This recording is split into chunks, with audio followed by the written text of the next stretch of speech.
ArtBizShow is here to help artists like you find the path towards art success. Hello, artists, and thank you for joining me, your host, JC, at the ArtBizShow. Oh man, we got a good one today. Today we're breaking down art venues, where to house your art and have shows, and really what to expect from all these different venues. Now, the way I look at it is it's kind of like a ladder up to the art fame and success that we all envision at the top of the mountain. So let's start at the bottom rung of the ladder. Now, of course, the bottom rungs aren't better than the top rungs, vice versa, but here's what I'm talking about. So the easiest point of entry into the art world is, hey, maybe you want to start at a local cafe or restaurant. Now, these are great because people are constantly going in and out. And hey, during a restaurant experience or a cafe experience, you tend to look around and start noticing things. You look at the restaurant's decor, some of the other people around, or maybe you just look at your phone the whole time. I don't know. But what I'm saying is it's a great starting point for artists to build their confidence and just feel good about showing their art in front of a larger audience. Now, this could be as simple as asking your favorite local business if they would consider hanging some of your art pieces on their walls. And believe me, it's very common for cafes and restaurants to cater to emerging local artists. Now, this environment is ideal for beginners since the turnover rate for the clientele is so fast. All right, now the second step, the second rung in the ladder is online galleries. Basically, they're a website where really any collector can buy art. Now, I would even consider this your online e-commerce site, or even a social media-based site like Etsy. Now, with this, it's expected that there are fees you would pay, or monthly subscriptions, or even commissions that the site will take off of your purchase. But hey, whatever. I'm cool with that, especially with Etsy, because it's a community social network e-commerce site. Oh, it's wonderful. Rung number 3, an open studio gallery. Now, this is when you, the artist, will open up your studio doors and invite the public in. Walk them through and show them what you have created. Now, remember, you can curate this to your liking. You could either invite all the collectors you know over, or just invite a handful. Now, remember, it's important. This isn't like a friends hangout where you invite all your friends over that, they like you, they support you, but they're not buying your art. Okay, let's be real. And if they are, that's nice. They're good friends, sure. But let's move out of your social circle. Get collectors. Reach out to your local art world and invite them in.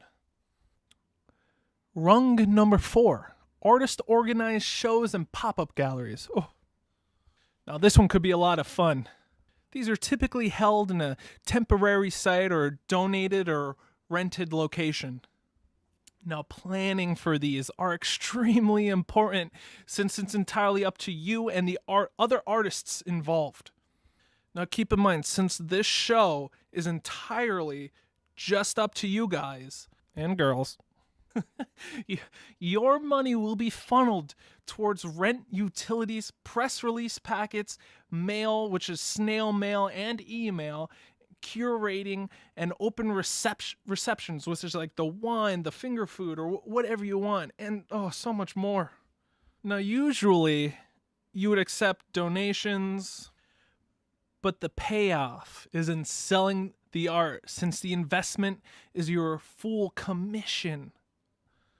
But unless of course the artists somehow split it all up, I don't know. But generally, all your hard work for this event is all for that 100% full commission of your art. you get 100% of the sale. It's a beautiful thing.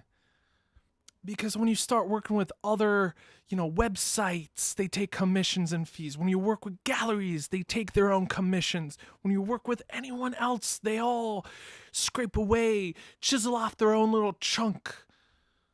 But it's a lot of work. So pull up them pantalones and get to it. Number 5, Juried Shows. Now these you'll typically see regional exhibitions where it's artists within 100 miles of this location submit your work and a $35 entry fee, or however much, I don't know. And you'll see there's typically a reward ceremony with like prizes, whether it's cash or like gift cards from sponsors. And the artworks are juried by individual or individuals or a panel of art affiliates. I mean, even if you're not involved, like your art is not in the space, definitely go check these out. These are a lot of fun. All these excited little new artists. It's great. Or even big artists. I don't know, whatever. Relax. Jeez, you're so touchy. Oof. Number 6. Vanity Galleries. Oof. Now, I would compare these to pop-up galleries, except the intent is for a business person to make money off the artists. You'll typically see these in major cities, particularly New York City. The artist has to pay fees for the gallery in their exhibition. Now, some, I'm sure not all, of these vanity galleries usually makes a profit while the artist kind of suffers through a loss. I don't know. I hear these galleries can potentially damage the artist's career since these galleries are looked down upon. But I don't know. I mean, get your ducks in a line and really crush the marketing aspect. Or I'm sure the Vanity Gallery will have you pay a premium for them to do the promotion. Regardless, just watch out for these because they will suck every penny that they can out of you. Whether it's install fees, opening reception fees, dealer fees, utility fees. I don't even know. Moving on. Number 7, conventions and trade fairs. Now understand, this is kind of an unconventional way of exhibiting your work. Now there are show fees. Usually, the size of the table or the space they give you, and then all these add-ons if you want another table, if you want more cubic feet or whatever, and if you need electricity or a phone line or cable or sewage, it's just anything and everything. But these are great because they're typically industry-specific events. So like an example of this is if you're a dark, like macabre artist who paints skulls and stuff, then you're going to want to go to like a Halloween convention. Perfect. Remember, this is where companies and artists rent booths to promote their products or services. Now understand, for artists, this is an opportunity to take advantage of this congregation and exhibit their unique skills and talents in industries that may lack them. Here's an example. Imagine an exterior sculptor who primarily works with like concrete molding at a landscaping convention. Who wouldn't want a beautiful yard sculpture in their garden? Also, like a printmaker at a home renovation expo. Everyone's putting up these new walls. They all need paintings or at least like even wallpaper prints. Now keep in mind, this may result in serious contracts with big companies. So before diving into this, figure out a really good wholesale plan or even licensing agreement contracts, as well as merchandising. Moving up. Number 8, Cooperative Galleries. Yes, these are good for emerging artists, but also keep in mind you do not necessarily want to focus on these for long term. So these are much cheaper than a Vanity Gallery, but you do have to buy into the co-op peer group though. Now, these galleries kind of vary. Some are just packed to the walls, up and down the walls, and all throughout the aisles with sculptures and hanging art. And you might have to wait till like a space opens up. The one I was in had me paying monthly. But then I think they were probably like a nonprofit or LLC. I don't know. They ended up closing up shop and everyone having to come take all their art out. Oh. But that's in a small town. Maybe you'll be guaranteed a show every like 1 to 2 years. Some, you pay your dues and, once every 1 to 2 years, you'll get your show for, I don't know, maybe like a week or a month. Every one of these galleries kind of vary. And this is a great networking opportunity to even network with the local artists to potentially put up your own pop-up gallery with them. Number 9, nonprofit galleries. Now, these venues are very good for shows, but understand it's challenging for the owners and staff since they're always looking for funding and donations, filling out grants and commissions for art sales. Typically, very little art fees or no fees at all. Commission rates at nonprofit galleries are by far a lot lower than you would expect for commercial galleries. Now, in general, I would expect an average of about 30 to 35% commission rates on your pieces. Now, being accepted into these galleries is not too difficult. They typically have open calls for artists and accept unknown artists, so no pressure. But please be sure you have a solid artist packet. Don't just expect they're going to accept you. Come on, be professional. Step it up. Stepping it up. Rung number 10, commercial and independently owned galleries. Generally stable financial situation here. I would expect a dealer working on your behalf to sell your art for you. But know that they're going to take a hefty high commission on you. Anywhere like 50% or higher even. Ooh. There's always gallery style. So do your research before sending out your artist packet. Save yourself some time and money. Now understand, the higher you go, the more political it becomes. So find your way in through their little social groups first. Number 11, university galleries. These are curated and staffed, but know that they are funded, so they do not rely on selling the art. Now, like museums, they may require some networking, since they are pretty difficult to be accepted into for an exhibition. All right, and last, but I don't know about least, I don't know. If you get in here,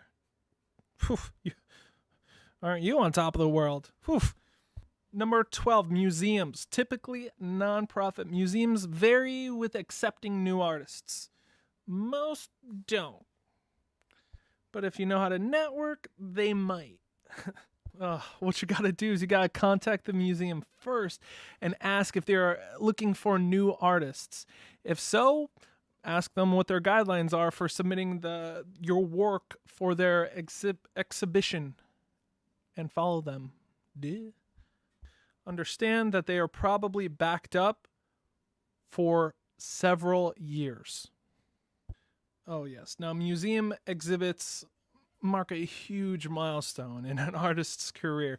Understand the gatekeeper to these shows, though, is widely respected and always busy. Now understand, it may help you in more ways than one to befriend your local museum curator. In advanced lessons, we'll cover how to really befriend curators and staff of museums and galleries. Many artists inquire shows before they are ready for the museum exhibit on this level.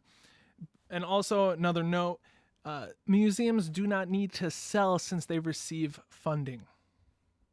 All right, now as far as alternative venues for your art, little side steps, you could even potentially look at specific art collections. That's when you're talking directly to the collector and you want to get in his private collection. Ooh, Also, auction houses where, you bring your art and they auction it off. And also, similar to conventions, you may want to look at festivals. And depending where you are on your art career path, you may want to be more selective with selecting where you're exhibiting your art, specifically in which major cities. Now, this is the general hierarchy of how the media views locations. Number 1 is New York City, New York. Number 2, Los Angeles and San Francisco. They just slipped right in there. Both of them, number 2. Number 3, Washington, D.C. Number 4, it's just kind of like a collage of different major cities, such as Philly, Chicago, Miami, Dallas, Seattle, etc. 5th, state capitals. And 6, well, hey, whatever, everywhere else. Now, if you're just starting out, it's important to learn and explore. First step is important to learn more about your local art opportunities and local markets. I mean, this is easy. Simply Google search your city name and selected venue type. And boom, there you go. Simply inquire. Just remember that most venues have a specific style. They cater to a special ism, trend, politics, mediums, etc. Yeah, you're definitely going to want to do this within cities and towns within an hour distance of your residence. It's also pretty important to go scout them out. Go to the venues, see what they're like, talk to the dealer, talk to the curator. See how they pitch to you. See if they're good salespeople. And then maybe figure out what the requirements are of showing your work there. Oh man, and pro tip is check out these galleries during an opening night's reception. Whew. Just start networking, striking out conversations, talk to the artists that are featured there, talk to boardsmen if they're there, the curators, dealers. Oh, just network it up. All right. Well, thank you, artists, for your ears. I'll talk to you again soon. Till next time, your host, JC, and the Art Biz Show. Later. Thank you for joining us on the Art Biz Show. Learn more at artbizshow.com. That is ArtBizShow.com. artbizshow.com. See the show notes for more helpful info. Check out our other episodes and please share this with those who need it most. Subscribe for future episodes. Follow us on Twitter at ArtBizShow, Instagram at ArtBizShow, and Facebook at ArtBizPro. Your support will help us to help artist communities. You can support us at www.patreon.com/ArtBizPro. No donation is too small or large.